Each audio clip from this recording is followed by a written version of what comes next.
So has anyone else been noticing all of the Mario Kart World slander that's been going on recently? I was watching the Kirby Arita Nintendo Direct that we had this week, and people in the chat were talking about how Mario Kart was dead and they wanted a better racing game. And it had me thinking, I was wondering, has everybody dropped the game already? Keep in mind, we haven't had a Mario Kart game in like 11 years. I think Mario Kart 8 came out in 2014. And hold on, let me see. Mario Kart World came out on June 5th. And, oh my goodness, does that say that says 61%? Okay. All right, I didn't know it was going to be that low. I didn't know that's how the people felt. Okay. But anywho, I want to give my thoughts and opinions on why I think everyone has already given up on this game. Starting with the most obvious one, the online racing track selection. At first, when the game came out, the track selection wasn't that big of an issue because when you click random, it would give you a guaranteed 3-lap track, which is what majority of players want to play on. I play mostly Knockout Tour. I'm a Knockout Tour merchant. I mostly only play Knockout Tour when I play, so I don't really mind the intermissions. I didn't got used to it, but most people don't want to play it, and I can understand where they're coming from. Some people just want to play their normal traditional Mario Kart, and there's nothing wrong with that.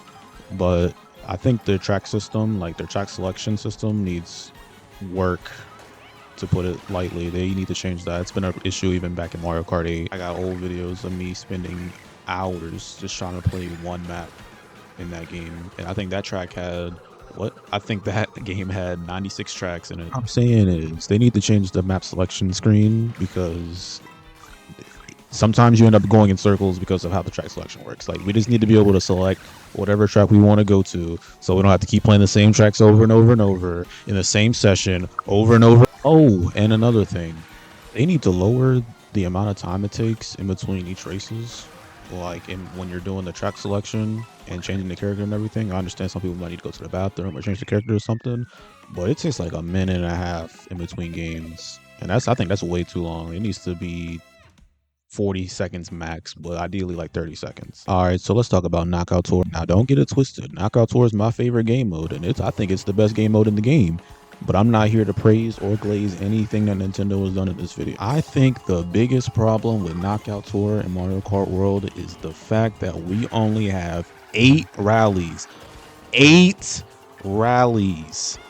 There's 30 tracks, 202 intermissions. That's got to be at least like 20,000 combinations. If it's probably even more. There's some with, I remember seeing something like that in math class. There's probably way more, at least 100 different combinations of unique rallies that we could have, and we only have 8 rallies. We have 8. I know I said no praise, no glaze, but this is the most fun I've had in a Mario Kart game, and I've had in a while. But it gets old and stale after the first 2 weeks that we've been playing, because we only have 8 rallies. We played the same over and over. Like, we've seen it over and over. It's just crazy to see how this game has almost no replayability when Mario Kart 8 has been out for a decade and people's having fun up until Mario Kart World came out. As for the actual gameplay of Knockout Tour, unfortunately, I do think it promotes degen playstyles like over bagging, I would say. Yes, because sometimes you do have to bag, I'm not gonna lie. The shortcuts are just that good. I don't know if it's good or bad that the shortcuts be as cheesy as they are. I've seen a lot of streamers that complain that in Knockout Tour, all you have to do is just sit in the back and get mushrooms so that you can just take shortcuts at the end. And there is some truth to that, but if we're being honest, every Mario Kart game is kind of like that. I'm not saying I disagree or that it's not true that you can lose because somebody had a mushroom and you didn't, but we've all been Mario Karted. We know the game is unfair. We don't play Mario Kart because it's fair. We know it's unfair. Speaking of unfair, I have my last complaint about Knockout Tour, and that is the blue shells. Yeah, remember when I said that people were complaining that people just sit in the back? It's probably because if you're in the front, you're probably going to get blue shelled a lot.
All right, and the last thing I wanted to touch on for this video is the battle mode. And I intentionally left this at the end because I'm not gonna lie to y'all, I have not played this mode at all. I used to play this mode a lot in the old games. I don't know why they removed Shine Thief and Renegade Roundup. Why did they get rid of those modes? Those were the two best modes, and they didn't even bother with them in this game. So I didn't even bother with it. If they don't care about it, then wash it out. You know what I'm saying? From the looks of it, it looks very bare bones. It reminds me of what Call of Duty did with multiplayer over the years. They were just like, I don't think people are really playing this, so we're just give them the bare minimum. They'll eat it up. They probably spend most of their development time with the free roam mode, and that's another thing. I think people played that for like the first week of the game. They did the challenges, and then that was it. There's no replay value. There hasn't been any updates. There's not even really much way to track what you have and haven't done. You just gotta hope that you got them all. I think somebody did come out and said there was like 900, but before then we really had no idea. You kind of just driving around hoping you got them all, hoping you didn't miss one. But yeah, that's pretty much my thoughts and opinions on the current state of Mario Kart World. I'm honestly disappointed in how we waited 11 years for a new Mario Kart game, and the hype died off like pretty much instantly after the game came out. I don't know if it's because of the prices, their decision making with their updates, combination of everything, the way the game is played. I don't know. But what do you think? Do you agree with what I said? Do you disagree? Let me know in the comments. I'm sure there'll be DLC and they'll add things down the road like how they did with Mario Kart 8, but right now it's not looking good. I'm not gonna lie. But if you made it this far, I appreciate you oh so much. Please leave a like, subscribe, all that jazz. And until post-editing Jevin here, I forgot to mention that we be going live on YouTube and on Twitch. We be playing Mario Kart, we be playing DBD, we be playing, what's another game we play? Valorant, we be playing Rocket League, we be playing 2K, we be playing Minecraft. What else we be playing? We be playing games. There's no big games we playing over there. So you need somebody new to watch. I know y'all need somebody new to watch. I'm telling y'all, I know it's getting stale. That's why I'm here. I'm here just for that. You need somebody new to watch? Come to the stream. Pop up on the stream. Pull up to the stream. I'm gonna link them. I'm gonna put them right here. Twitch.tv, Jevin11, YouTube, Jevin11. I do have TikTok too, but I don't be on there right now. But maybe we can get there. You know what I'm saying? But you know what I'm saying? You know what I'm saying? Follow the stream. I appreciate y'all. All right, I'm out of there.